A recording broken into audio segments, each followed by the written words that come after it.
Hello everyone. Welcome to this video discussion on visual technologies. This video discussion is a continuation of the previous video discussion I had on the introductory concepts to reading the visual arts.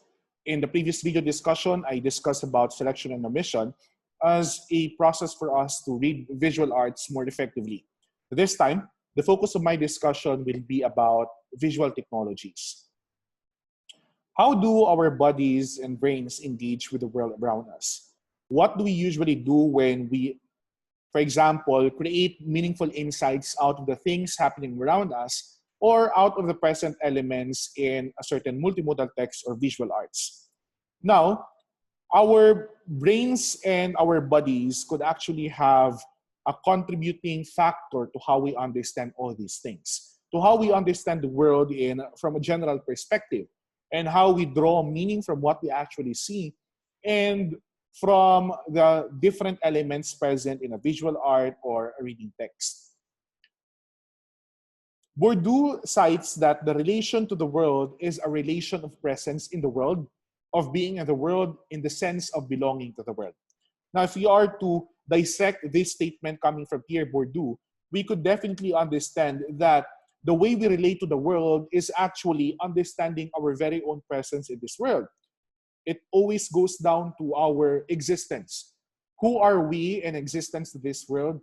And our being in this world, what is our primary purpose being in this world? And how are we part or included in this world? So it talks about our belongingness to this world. Now, this will also help us better understand what tacit seeing is. We see and perceive not because we are looking at the world from the outside, as it were, but because we are part of everything within our gaze.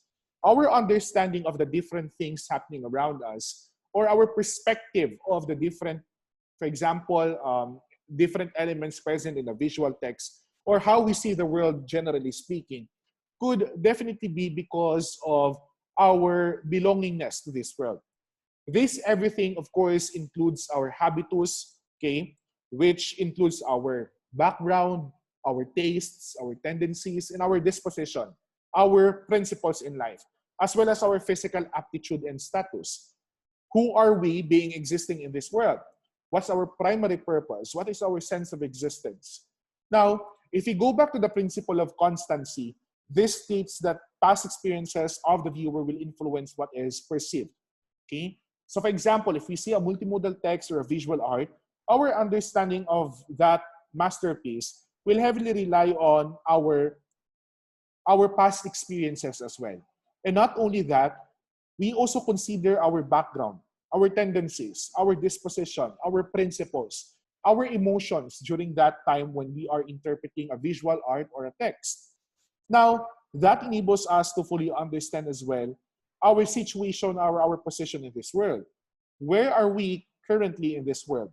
Where are we positioning ourselves, considering that the way we understand all of these multimodal text or visual arts could also be dependent on how we understand our existence in this world. So for example, let's say you are looking at a photo that is black, okay? Black only, no other elements present in it. It's purely black. What will you see? Okay, or how will you interpret it?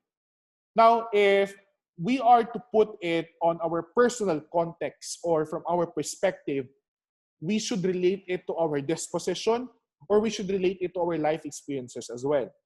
Okay?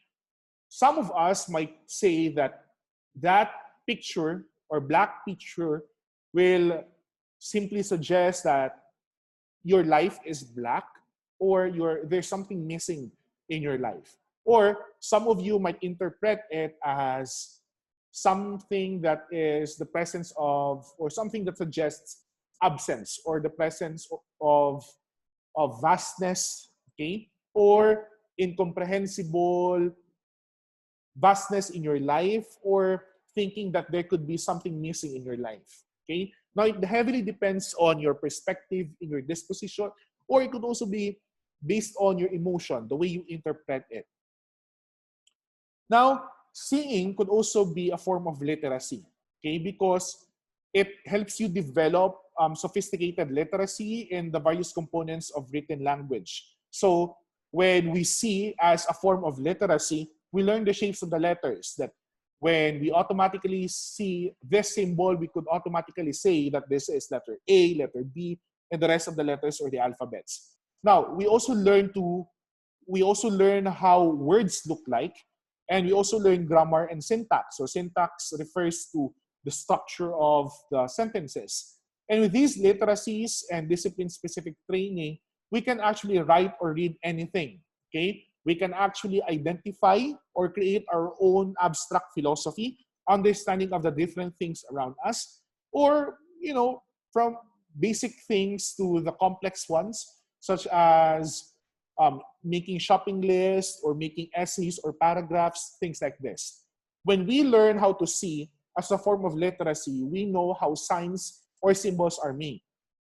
We also learn about the different forms of these symbols, the different forms of letters, and other signs that we can see in multimodal text. And since we have a deeper understanding of these different symbols or signs, then it's also easier for us to create meanings out of them.